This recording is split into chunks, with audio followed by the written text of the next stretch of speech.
Et il faut faire attention aussi de toutes sortes de mots qui sont pas propres. Même dans une grande finesse, même des mots qui sont pas propres mais fins, pas des gros mots qui sont grossiers au premier niveau, mais il y a des mots qui sont pas propres, qui sont raffinés mais qui sont pas propres. Même d'entendre des paroles comme ça, les hanot mehem, et de prendre un plaisir de ces paroles-là qui sont pas propres. Et même le moins de plaisir d'entendre des mots qui sont pas propres. Des fois, il y a toutes sortes d'humoristes et de gens qui font des blagues, des choses, etc. Et dedans, il y a beaucoup de mots qui sont pas propres. Et ça, il faut pas écouter, même si le moins de profit de ça. Il y a des gens, quand ils entendent des gens dire des gros mots, ils rigolent. Il y a rien à rigoler. Qu'est-ce qu'il y a à rigoler? C'est dégoûtant. Qu'est-ce qu'il y a à rigoler? Pourquoi ils rigolent, les gens? Ça les fait rigoler. Et les gens, ils font rire les autres avec des expressions, des choses qui sont malsaines, pas propres. Il dit, même pas, Hana'a kolshéou, le moins de plaisir, il faut pas prendre de ça. Le moins de profit, il faut pas prendre de ces paroles-là. Parce qu'il faut faire attention, parce que les mots qui sont pas propres, les expressions qui sont pas propres, ça abîme le goût. Ça abîme le goût. Le shochad, les pots de vin, ça abîme la vision des choses. Ça abîme le jugement, les pots de vin.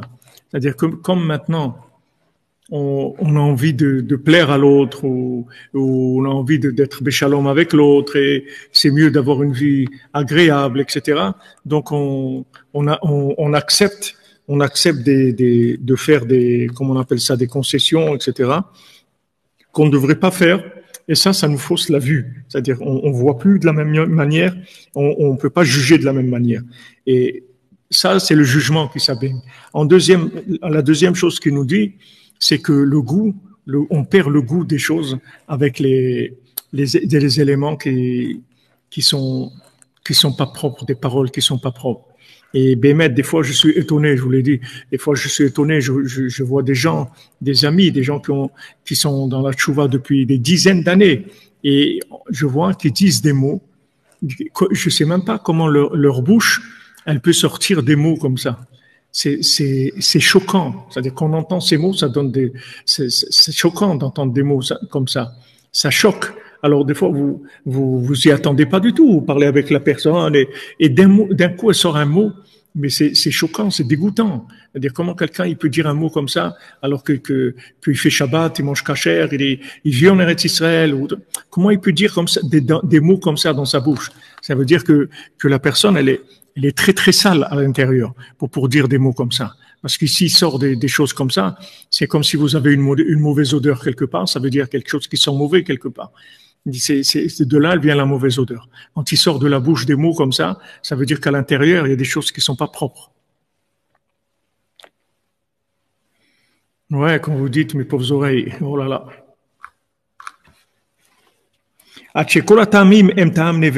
Il dit, regardez, parce qu'après, tous les goûts qu'on goûte, ça a le goût de charogne, c'est dégoûtant. Alors après, les gens, ils s'étonnent, ils disent, ils trouvent pas du goût à la vie, ou du goût à l'étude de la Torah, ou à la prière et tout. Mais il faut voir, si tu entends des choses qui sont pas propres, ça t'abîme le goût. Ça t'abîme le goût. Il faut faire attention. Il y a des gens et Madame Irina, parce qu'il y a des gens qui sont malades. C'est des malades. C'est des gens qui sont malades. Et il y a des gens qui sont en début de traitement et ils sont malades. Et ça sort aussi dans leur bouche et dans leur colère aussi. Il y a des gens qui sont très en colère, très, très en colère, très révoltés. Et il y a des gens, ça sort dans leur expression, mais il faut faire attention parce que c'est des mots qui salissent. Ça enlève le goût. Ça enlève le goût, ça pourrit le goût. Après, quelqu'un, il veut faire une mitzvah, il veut chanter Shabbat ou il veut étudier, il veut prier et il sent pas de goût dans sa prière ou il a pas envie de prier. Ça vient de là. Ça vient de ces mots qu'on entend. Ah oui, ça aussi. Des choses méchantes ça c'est déjà du vice, déjà des choses כי על ידי ניבול פה נתקלקל בחינת הטעם, עד שכל אותם הם טעם נבלה, ומכל שכן שצריכים להיזהר, מכל מיני בחינת ניאוף ממש. Et comment il faut faire attention à toutes sortes de niouf, toutes sortes de choses dans le domaine de la perversion. Et à filou bedakut gadol, même sans c'est très fin, qu'à l'idée nitkalkel prinat areach, parce que ça abîme l'odorat. Chez kol arechot yelahem reach chelbena, que après toutes les odeurs, elles ont des odeurs de quelque chose qui sent très mauvais, qui s'appelle le chelbena dans l'encens, dans le ketoret, il y a quelque chose qui s'appelle le chelbena, ça sent très mauvais. Chez kol ze prinat gam kilkul achaim tovim legamre, et que c'est ça qui abîme complètement la belle vie. Et gamze mouvan mimela qui en hakavana rakal kilkul amare ve'atam ve'areach ve'gashmut. Parce que ici, c'est sûr qu'on parle pas ici que c'est la vue ou le goût ou l'odeur matérielle. On parle ici principalement dans la spiritualité, qui sont mamash le chaim tovim. C'est-à-dire que, en fait, ces éléments-là, ils nous empêchent de vivre la vie spirituelle dans le bonheur. C'est-à-dire d'avoir un bonheur à servir Dieu, à vivre dans la parole de Dieu, dans la volonté de Dieu. Parce que ces trois éléments-là, ils abîment notre vie. Ils abîment notre vie. Comment il faut se protéger de ça? Il faut faire attention. Et en France, on peut pratiquement autant entendre aucun sketch d'une blague ou de choses, parce que c'est tout avec des choses qui sont sales. Il y a pas des blagues, des rigolades qui soient saines, qui soient bien propres. C'est tout avec des choses qui sont pas bien.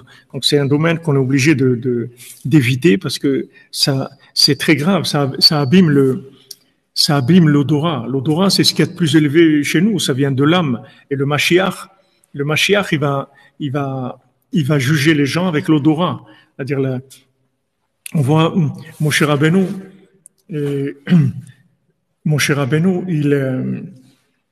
il jugeait en voyant. C'est-à-dire que Moshe Rabbeinu, il voyait, et quand il voyait des gens, il disait, voilà, toi tu as raison, toi tu as tort. Il voyait la vérité, tout de suite il jugeait les gens.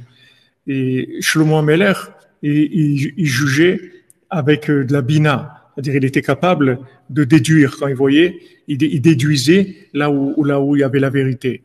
Et le Mashiach, il va juger avec l'odorat. Il va sentir la vérité. Il va sentir la vérité. Ça a une odeur. La vérité, ça a une odeur. On voit aussi le cordonnier, le tam Akadosh, le cordonnier Akadosh.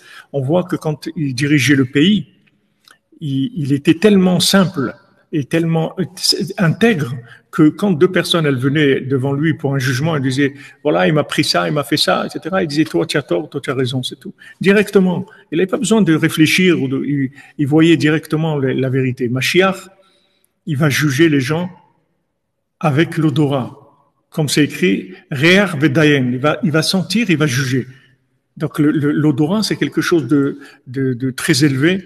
Et tout le problème de la perversion, de tout ce qu'on voit dans le monde, dans ce domaine-là, qu'ils ont dépassé toutes les limites, ils ont fait des choses qui sont dans partout, qui se trouvent partout, ça abîme l'odorat.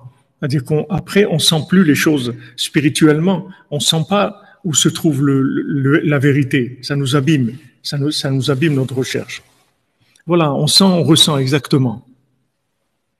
Oui, le réach, oui, Ethan, c'est Mekushal Klaneshama. Oui, c'est pour ça que quand on sent un parfum, on fait la bracha au début, mais pas à la fin. Après le parfum. Non, en vouloir, il faut pas en vouloir, mais il faut se protéger. Il faut se protéger parce que ça abîme. Ça abîme.